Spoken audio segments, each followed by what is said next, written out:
Hi, my name is Karen Jackson, and the title of my speech is Why I Believe Public Funding Should Come from the Federal Government and Not by Local Property Taxes. According to the U.S. Department of Education, the federal government contributes only about 8% to funding U.S. schools. To fund the remaining balance per student in the public education system, state and local government are mandated to allocate money towards education. There are many things that are deemed necessary and indisputable when it comes to shaping America's future, and education should definitely be on the top of the list. Therefore, funding for such a necessity should come from the highest level, the federal government, and be even across the board. Since funding comes mostly from local and state taxes, it is the responsibility of the state to make sure that each school receives the proper funding for each child's individual education. There are three main points I want to touch on in this speech. One, I want to point out that a good quality education is something that all kids should be entitled to and provided for. The government should do everything to ensure that this happens. Number two, there should be a set allotment of money given to each school in order to maintain upgraded and up-to-date scholastic programs, tutoring, ongoing training for faculty, as well as special interest programs like music and arts. This will ensure that all schools have equal advantages across the board.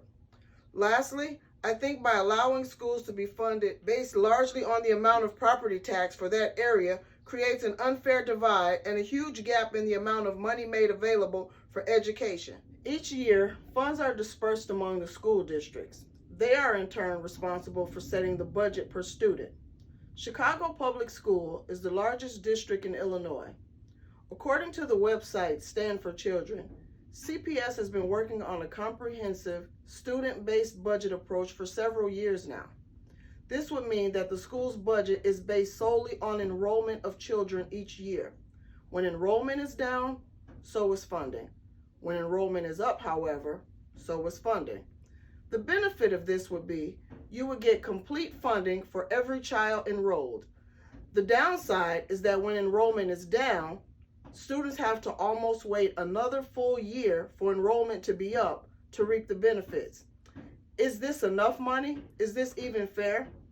If the government, however, were contributing 100% to all schools, there would be no penalty for low enrollment. Students would not have to wait another calendar year to see the benefits of this. This would mean more money for upgraded software, newer books, better lunch menus, and ongoing training for teachers. Instead of basing local school funding on property tax, all public schools should receive the same amount of funding so that students could be the same type of successful. This would allow us to provide equity as well as equality in the education system of our nation, as disparities and inaccess to quality education exists based on factors such as geography, race, and socioeconomic status. In this speech, I will discuss how one's educational plight can be grounded before takeoff. Each year, funds are dispersed among the school districts, and they are in turn responsible for setting the budget per student. Chicago Public School is the largest district in Illinois. According to the website Stand for Children, CPS has been working on a comprehensive student-based budget approach for several years now. This will mean that the school's budget is based on the enrollment of each year. When enrollment is down, so is funding. When enrollment is up, however, so is funding. The benefit of this would be you would get complete funding for every child enrolled. The downside is that when enrollment is low, the students that are present get shortchanged because of low enrollment. Is this enough? And would it even be fair? If the government, however, were contributing 100% to all schools, there would be no penalty for low enrollment. Students will not have to wait another calendar year to see improved software, newer books, better lunch menus, and ongoing training for children. Students will not have to wait another calendar year to see improved enrollment in order to benefit from upgraded software, newer books, better lunch menus, and ongoing training for teachers. Instead of basing local school funding on property tax, all public schools should receive the same amount of funding so that students could be the same type of successful.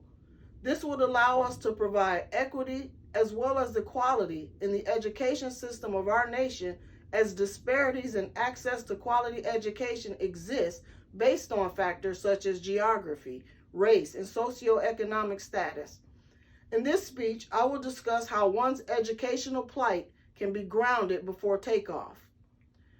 It is illustrated how local property tax from one community provides adequate funding and how it compares to neighboring communities that don't. Quality education is a key part of what makes the American dream a key privilege and a right derived from freedoms that have labored. Quality education is a key part of what makes the American dream a key privilege and right derived from freedoms that have been labored by blood, sweat, and tears. So why is it not designed for every American to benefit equally? In order for the nation to grow, we must cultivate and shape our future with the brightest young minds. This means caliper math and science learning. It means removing obstacles like overcrowded classrooms.